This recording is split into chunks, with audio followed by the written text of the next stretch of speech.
Today we have another update from the Sorare challenge for you guys. 2 months down, 10 months to go. We've made a lot of money so far. See how next.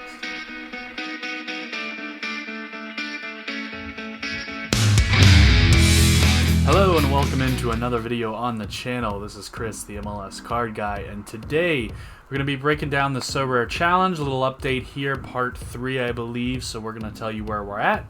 Maybe a little bit about what the plan is for the future here. So without any ado, we're going to get straight into it here. So we obviously, you can see the current roster here is highlighted up in green.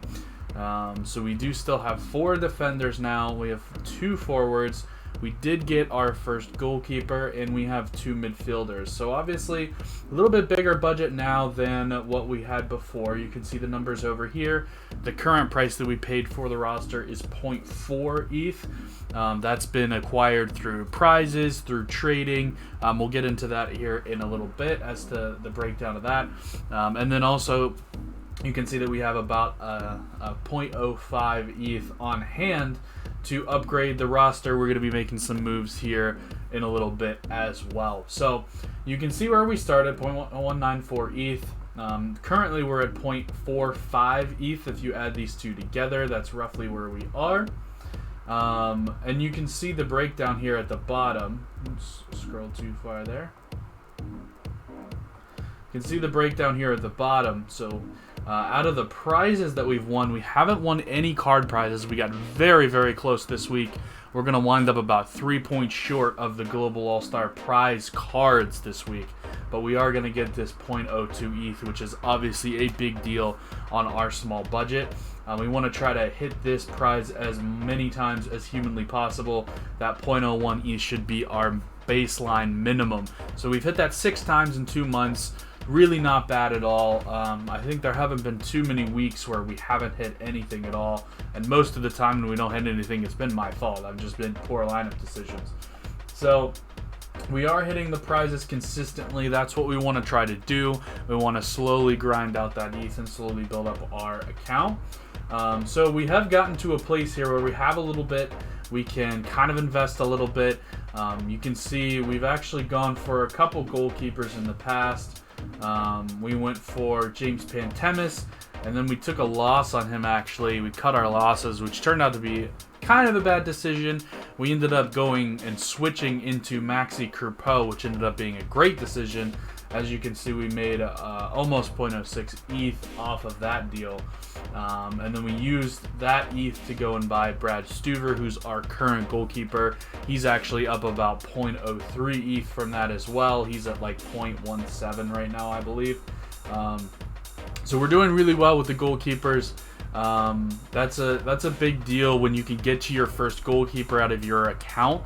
You want to make sure that you go ahead and get a good one, because it really does help. I'm going to show you here what we did last game week, and you can see instead of all the 25s that we've been getting, we threw an 85.6 up there. So it really helps.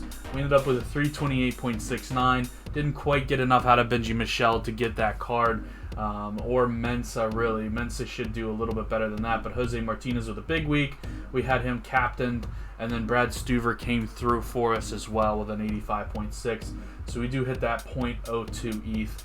And this is something that we're going to get into a little bit later on in the video as well, as we get into how I'm deciding, when I do have 2 lineups, how I'm deciding who to throw on what lineup. So we're going to come back over to here.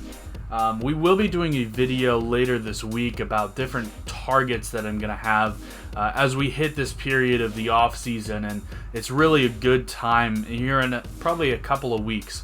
Will be a really good time to start investing and buying players for next season. If you want to buy them low and then hold them, that would be a really wise thing to do. That's what I'm going to be doing. So I'll show you a few of the players that I'm maybe targeting. A couple guys that are really cheap, couple guys that maybe are prospects for next year, and then maybe a couple guys that are going to be like all-star type game week winners. So I'll give you guys my rundown of that later on in the week here. But you can see a lot of the guys that I have ranked very highly are on this team, obviously. So like Jose Martinez, 0.032, he's a consistent performer. Lewis Morgan hasn't had a great year, but he's a young player. He's a very good player too. And he can definitely pull out of this and be much more valuable than .027. He could be a match winner potentially. Abobasi, same way. He's been young, hasn't had a great season, got traded mid-season, been hurt off and on throughout the season. Benji Michel, another young guy. So, I mean, a lot of these guys, Godoy can be a really solid player when he's healthy. He hasn't been healthy all year. So a lot of these guys really are very solid players that are very underpriced. That we are trying to flip. We're hoping that they end up becoming what they should be.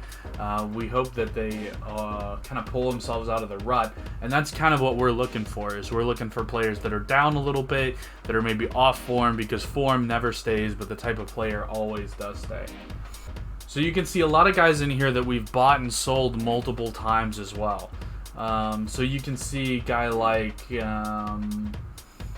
Lewis Morgan. We bought him, sold him, now we bought him back again on the team. You can see a guy like Fabian Hebers here. We bought him, sold him, bought him again, and then ended up selling him again. So just because we're selling a guy does not mean that we don't think that player is good, we don't think that player is talented. Doesn't mean any of that. It just simply means that we think our money has now grown and we think we can invest that somewhere else. Once you sell, you lock in that profit. So you've got that profit in the bank. If it goes back down, it doesn't matter. So right here with Fabian Hebers, for example, we ended up buying him on 8.15 for .043, right? Actually, .041. And then on 8.20, he skyrockets up to .059. Now that's 20% profit, guys. We got to take that profit. At the time, there were also other forwards who were involved. Right here, you can see we actually bought Fafa Picault at the same time. He's a better player than Fabian Hebers, period, end of story. And we actually gained a little bit of money by selling Fabian Hebers. And then you can see a few days later, Hebers has dropped down to .029, so we pick him right back up again on 8.24. And then a couple of weeks later, he's back up to .04, right where we think he kind of should be. Again, sell him off at that point. So just because we're selling somebody doesn't mean that we don't like the player, that we don't think that they're a good quality player. A lot of times I'll sell somebody and then keep my eyes on them and watch. If they go down again, then I've done that with my own account with Maxi Croupeau. I've bought and sold him 3 times now for all immense profits. When he goes down, I pay attention because I know what price that he should be.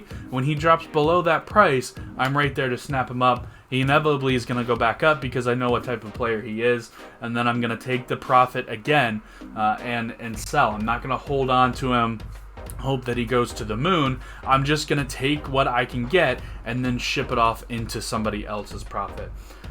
So that's a little bit about buying and selling players. Just if you're trying to flip, just something to keep in mind for you there.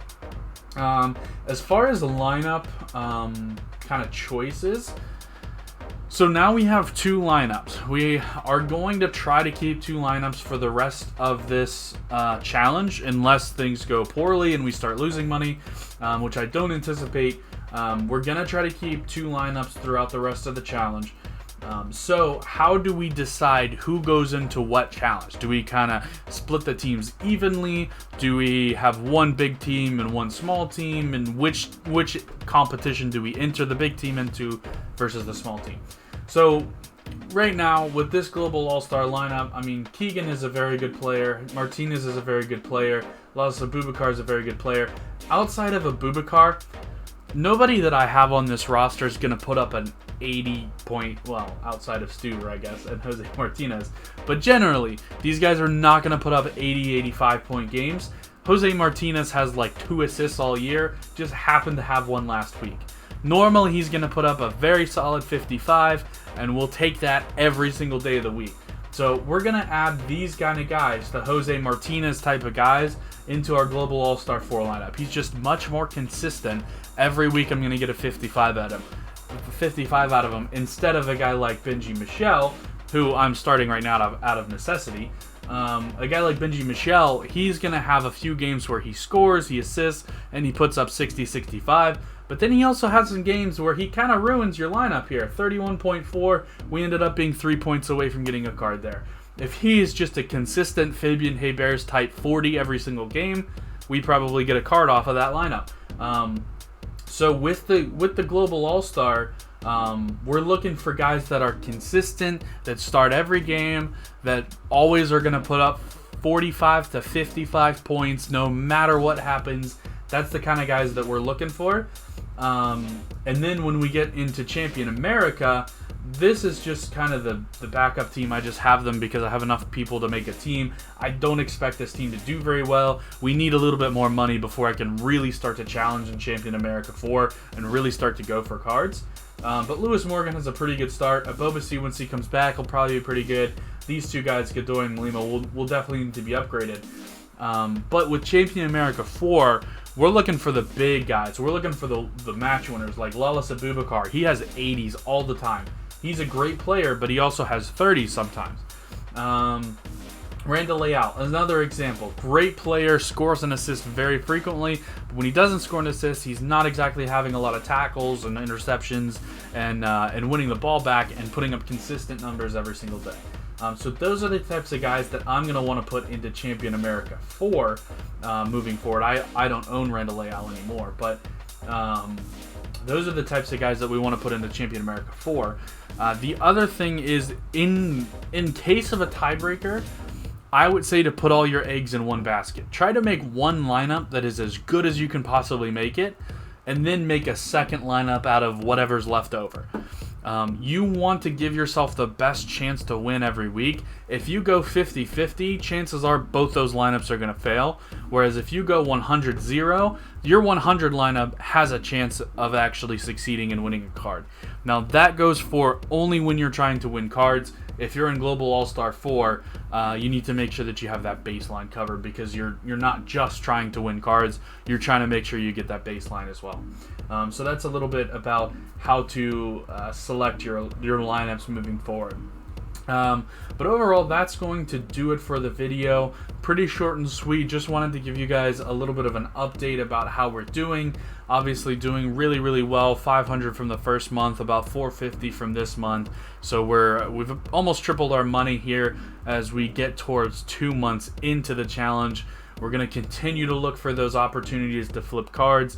We're going to continue to look for that 0.01, 0.02 out of the Global All-Star, and then eventually we'll start to move into Champion America and trying to win some actual reward cards from Champion America. So I appreciate you guys watching the video for this long. Like I said before, we're going to do a follow-up video to the how to prepare for the off-season video that we did a couple of weeks ago, where I'm actually going to give you a few players that I like. I think I'm going to give you 2 players from each category: prospects, good values, and elite players.